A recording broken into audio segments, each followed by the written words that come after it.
गाजियाबाद के postmortem house पर corona काल जैसे हालात देखने को मिले हैं। दरअसल शवों की लंबी कतारें लगी हैं। आलम यह है कि शव रखने के लिए जगह नहीं मिल रही है। हीट वेव के कारण जिला एमएमजी अस्पताल में पिछले 3 दिनों में लगभग 50 से ज्यादा लोगों की मौत हो चुकी है और कई परिजन जिला एमएमजी अस्पताल में शवों को मृत अवस्था में ले गए, जिन्हें डॉक्टरों द्वारा मृत घोषित कर दिया गया। बता दें कि गाजियाबाद के पोस्टमार्टम हाउस में काफी शवों को मोर्चरी के बाहर रखा गया है। अंदर फ्रीजर न होने के कारण व्यवस्था खराब है, इस कारण शवों को बाहर रखा गया है। मृतक के परिजन पिछले 2 दिनों से अंतिम संस्कार के लिए बॉडी मिलने का इंतजार कर रहे हैं। मृतक के परिजनों का कहना है कि यहाँ व्यवस्था बहुत ज्यादा खराब है। अंदर ज्यादा लाइट और फ्रिज न होने के कारण बॉडी सड़ रही है, जिसकी कोई भी जिम्मेदारी नहीं लेता है।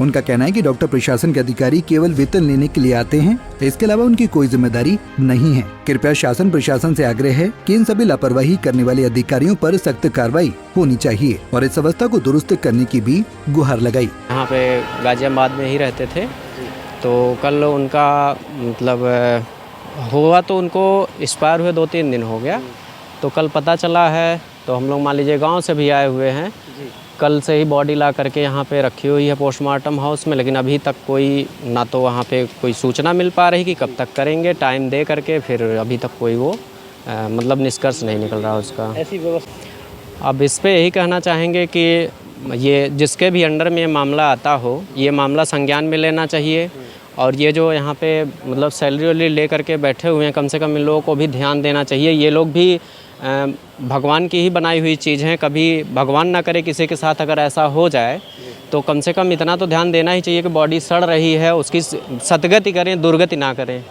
ला करके कम से कम फ्रीज़र रख दें या आइस प्लांट में ला करके आइस रख दें। बॉडी को एकदम डिकम्पोज कर दे रहे हैं, पूरा सड़ के वहाँ इतनी बदबू आ रही कि बैठने लायक नहीं। हम लोग यहाँ करके इतनी दूरी पर बैठे हुए हैं। नाम है आपका? सुरेंद्र दुबे। आप इस वक्त कहाँ मौजूद हैं और इस वक्त क्या करने आए हैं आप यहाँ? सर, हम इस समय गाजियाबाद में पोस्टमार्टम के लिए आए हैं जी। मेरे साड़ू का छोटा भाई था जी, तो उसकी डेथ हो गई है। क्या कारण रहा कि उनकी डेथ हो गई? वहाँ के पूछने से ही पता लगा, हम लोग तो दिल्ली में रहते हैं, पता ही लगा कि उसका दवा से जो है रिएक्शन हुआ है और ब्रेन की शायद नस फट गई है। ब्लीडिंग इतना ज़्यादा हो गई थी कि रूम के बाहर तक ब्लड आ गया था। इसके बाद पड़ोसियों को पता लगा, पड़ोसियों ने पुलिस को सूचना दिया। पुलिस आकर के लाश ले आई और पोस्टमार्टम के लिए रखा है 2 दिन से। अभी तक 11 बजे टाइम दिए थे और 11 से ऊपर हो गया, अभी तक कोई यहाँ आया नहीं। हमारे गाँव के थे वो, जो यहाँ रेंट पर रहते थे, तो 3 दिन हो गए उन्हें मरे हुए। आज हमें पता लगा, कल दोपहर में पता लगा पड़ोसी के द्वारा, जब उनका घर से ब्लड बाहर आने लगा तो उसके बाद पुलिस आई, सब पता लगा धीरे धीरे। फिर मैं भी जॉब करता हूँ, वहाँ से आया फ़ोन मुझे, मैं भी आया वहाँ काम पे, मैंने पता करा। पुलिस वेरिफिकेशन होने के बाद फिर वहाँ से थाने से यहाँ आए हैं। अब कल से इंतज़ार कर रहे हैं बॉडी के लिए कि अब मिले। तो कल से कितना? वहीं हिंडन शमशान घाट पर शवों के अंतिम संस्कार के लिए लंबी कतारें लगी हैं। ये तस्वीरें हाल ही की हैं, जिसमें हिंडन शमशान घाट पंडित मनीष का कहना है कि पिछले 3 दिनों से रोजाना 35 से 40 शवों का अंतिम संस्कार करवाया जा रहा है। फिलहाल रोजाना यहाँ स्थिति संभालने के लिए गाजियाबाद की पुलिस प्रशासन का भी सहारा लेना पड़ रहा है। अंतिम संस्कार के लिए शवों की लंबी कतारें लग रही है।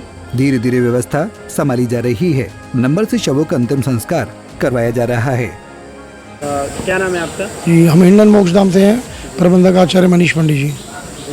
अभी पिछले 3 दिनों से क्या स्थिति है इस मोक्षधाम की? यहाँ पर भारी तादाद में जो है यहाँ पर लोग पहुँच रहे हैं और मृत्यु की क्या कारण है? हाँ, मृत्यु जो है, देखिए, कुछ गर्मी के भयंकर के कारण, कुछ बुखार, कुछ वायरल हैं, कुछ हॉस्पिटल से भी आ रहे हैं, कुछ घर से भी बहुत डेथ आ रही हैं। गर्मी की वजह से ज़्यादा डेथ हो रही है, शायद बड़े बुजुर्ग हैं काफ़ी और कुछ जवान भी हैं। तो ये 3 दिन से समझिए कि जो है, वरना 10, 12, 15 संस्कार होता है, इस समय 35-40 क्रॉस हो चुका है। प्लेटफॉर्म फुल हो जा रहे हैं, तो बॉडी लेके अन्य घाटों पे लोग जा रहे हैं। देख मतलब समझिए कि 1 बजे तक, 1:30 बजे तक यहाँ जगह नहीं बचती है। ये हालात हैं गाजियाबाद के हिंडन और 6 तो रोज, हाँ 6 तो 5 कतारें लगी हाँ। हैं, इसके लिए क्या कहेंगे आप? हाँ, ये है कि जो बॉडी आती है, हर बॉडी को 15 मिनट से 20 मिनट लकड़ी पर्याप्त में लगता है। तो हम लोग हर बॉडी को भेजते हैं, टोकन देते हैं संस्कार के लिए। 10 बजे से सफाई हो जाती है अस्थि चुन के, तो 10 बजे से बॉडी को भेजते हैं। 10-10 मिनट में, मतलब समझिए 1 घंटे में हम अभी तक हमने अंदर 10 बॉडी भेज दी हैं। 10 बॉडियों का, जबकि कम से कम कुछ नहीं तो 1.5 घंटा लगता है। मगर स्टाफ जल्दी काम करके जितना मदद कर रहा है। हम लोग भी बुखार हालात में, स्टाफ भी अभी लगाई कुछ बीमार हैं। तो अज्ञात बता दें कि हीट वेव से बचने के लिए डॉक्टर द्वारा अपील की गई है। पंजाब केसरी भी आप सभी से निवेदन करता है कि बाहर का खाना खाने से बचें और बच्चे सुबह 11 बजे से दोपहर 4 बजे तक घर से बाहर न निकलें। जरूरी हो तो छाता लेकर निकलें, सर पर टोपी लगाएं, पानी का खूब सेवन करें। थकावट होने की स्थिति में डॉक्टर से सलाह करें, संपर्क करें। समय समय पर ORS से पैकेट घर में जरूर रखें। ताज़ा फल और सब्जियों का सेवन जरूर करें। धूप में निकलने से पहले आंखों की सुरक्षा के लिए चश्मा जरूर लगाएं। धूल से बचाव जरूर करें।